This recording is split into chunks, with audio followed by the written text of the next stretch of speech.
Oh, let's get into it. WWE's Roman Reigns problem isn't just a booking misfire, it's a creative identity crisis. For nearly 4 years, Reigns was the axis on which WWE revolved. He was the needle mover, the tribal chief, the man who merged cinematic storytelling with a world title reign that became the backbone of the company's modern era. But ever since WrestleMania 41, WWE has found itself in an unfamiliar position, a Roman Reigns without purpose, a character no longer driving the narrative, but awkwardly floating in limbo. His status as a mainstay attraction remains, but the engine of momentum behind him has completely stalled, largely due to creative indecision, narrative cowardice, and a glaring mishandling of what should have been the most important betrayal in modern wrestling. The problem isn't that Reigns lost the undisputed WWE Universal Championship. That was inevitable. No one holds a title forever. The issue is how he lost it, who he lost it to, and what WWE has done, or more importantly, hasn't done, with the fallout. At WrestleMania 41, fans witnessed something seismic. Paul Heyman, the wise man, the man who spent nearly 4 years orchestrating the tribal chief's dominance, stabbed Roman Reigns in the back and aligned with Seth Rollins. On paper, that should have been the single most significant betrayal WWE has booked since Seth turned on the Shield. In practice, WWE moved past it within weeks, as if it were a subplot in a mid-card feud. There was no explanation, no follow-up promo from Roman, no revenge arc, and no indication that the company even understood the gravity of what they had just pulled off. Instead, Reigns was yanked from the title picture entirely, and all attention pivoted to CM Punk and Seth Rollins. Roman, for all his accomplishments and storyline heft, became a ghost. Not the kind that haunts, but the kind that's forgotten. Reigns should never have become an afterthought, not after a run that rewrote the rules of how a heel champion could operate in WWE. From 2020 onward, Roman Reigns was the most consistent long-term character WWE had built in decades. Every victory meant something. Every opponent had to adapt to survive. His matches weren't just contests, they were power struggles built on psychological warfare, bloodline drama, and palpable tension. That kind of storytelling demands a satisfying conclusion, or at least a compelling next chapter. Instead, WrestleMania 41 gave us a shocking twist, and then shrugged its shoulders. The Paul Heyman betrayal alone should have redefined WWE's power structure. For Heyman to turn his back on Roman Reigns wasn't just a plot development, it was an admission that the empire they built had collapsed. It should have sparked a war, a crisis of leadership, a redemption journey, or a vengeful spiral, but none of that happened. Reigns has made rare appearances since, mostly disconnected from the main event scene, never really confronting Heyman, Rollins, or even the idea that his kingdom crumbled from within. The very man who shaped the tribal chief into an unstoppable force betrayed him on the grandest stage, and WWE had nothing to say about it. The triple threat dynamic between CM Punk, Seth Rollins, and Roman Reigns was the natural evolution for WWE's main event ecosystem. 3 titans of the last 2 decades, each with a history of betrayal, manipulation, and ideological differences, were finally positioned to collide. And yet, WWE couldn't or wouldn't lean into that. Roman's involvement in the storyline has been minimal, even passive. He's there in theory,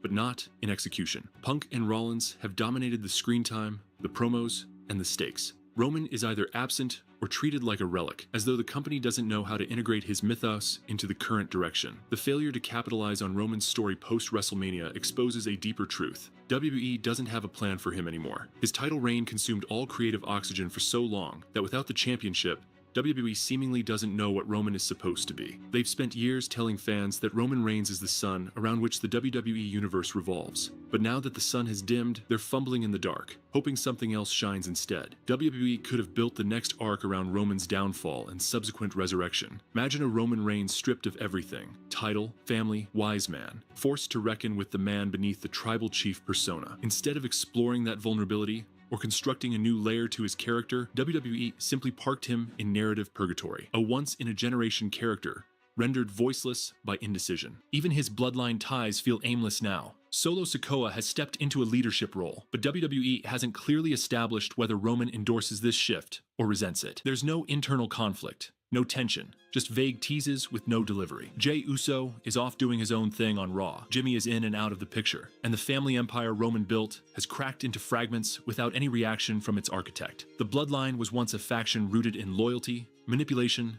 and family honor. Now it's a collection of disconnected characters wandering in creative limbo, with Roman, the heart of the story, missing in action emotionally and narratively. It's not a question of Roman being overexposed either. WWE fans haven't tired of him. They've waited for him. They've chanted his name at shows he's not on. They've speculated about what he'll do next. They've debated how the betrayal would change him. But when you offer no answers, no perspective, and no forward motion, the audience eventually stops asking the questions. Roman's current status in WWE isn't mystique, it's abandonment. There was also a missed opportunity to humanize Roman post-betrayal. After years of being untouchable, watching his empire fall should have humbled or infuriated him. WWE could have crafted a revenge story against Paul Heyman that echoed the deep emotional storytelling of Roman vs. Jey or Roman vs. Sami Zayn. Instead, it was forgotten by the next episode of Raw. That silence speaks volumes. WWE either doesn't know how to book Roman without a title, or they're scared to reveal what happens when he loses everything. WWE has always struggled with transition periods for their top stars. When John Cena's reign of dominance ended,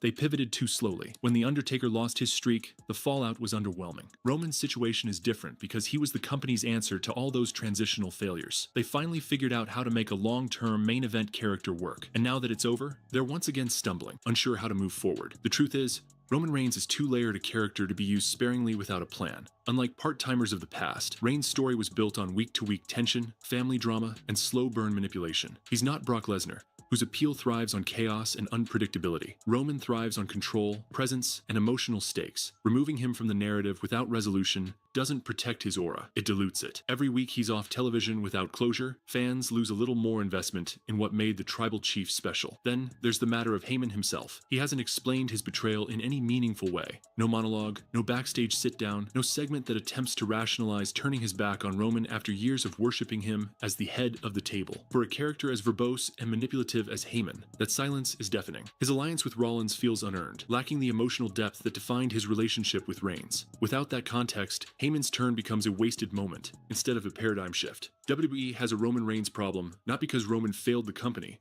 but because the company failed to evolve with him. They had every tool available to pivot him into a post-title phase that felt just as important. They had Paul Heyman, a treacherous puppet master whose betrayal could have led to months of psychological warfare. They had CM Punk and Seth Rollins, two of the only men who could believably challenge Roman's legacy. They had the fractured remains of the bloodline, ripe for a civil war or reconciliation arc. Instead, they left it all on the table and walked away. The longer WWE pretends Roman doesn't need direction, the harder it will be to reignite the momentum he once had. You can't spend 4 years making someone untouchable, and then suddenly offer no perspective on what happens when they lose everything. It betrays not just Roman's character, but the entire investment fans made in his journey. His fall from power should have been Shakespearean. Instead, it's been silent and incomplete. And let's not forget the business side. Roman Reigns is a proven draw. Ratings spike when he appears. Merchandise flies off shelves. His presence sells tickets, moves narratives, and elevates feuds. Neglecting him isn't just a creative misstep, it's a financial miscalculation. WWE is choosing to leave money on the table because it doesn't want to commit to writing Act 2 of Roman's saga. That's not protecting a star, that's wasting one. The solution isn't even complicated. You start by letting Roman speak. Let him address Heyman's betrayal in detail. Let him question his own legacy. Let him confront the bloodline.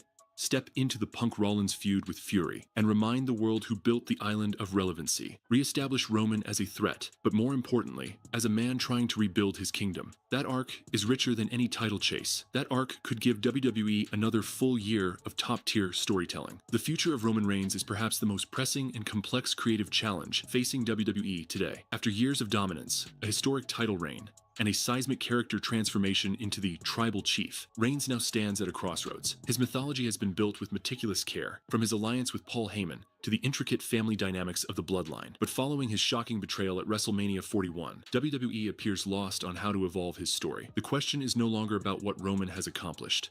It's about what comes next. And the answer lies in whether WWE has the courage and creativity to push Reigns into uncharted territory. To map out Roman's future, WWE needs to stop treating him as an untouchable monument and start exploring him as a character in flux. The mystique surrounding Roman Reigns wasn't just the result of his winning streak or championship defenses. It was born from his depth. He was no longer the bland babyface of the mid-2010s. He became a manipulative, paranoid, strategic leader, haunted by betrayal and obsessed with control. For the next phase to work, WWE has to embrace vulnerability without dismantling the aura. They must deconstruct the tribal chief without reducing him to a generic version of himself. The first step is identity. Roman's persona was built on legacy and blood. His authority was drawn from his lineage. With Paul Heyman's betrayal, that authority has been fractured. WWE needs to capitalize on that instability. Roman should now enter a phase of self-reflection, not through pity or weakness, but through calculated introspection. What happens when a man who defined himself as the head of the table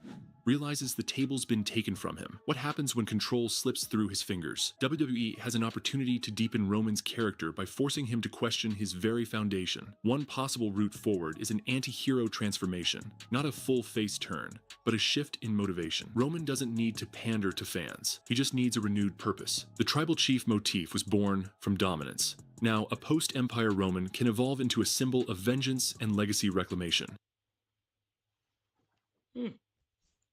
That's interesting.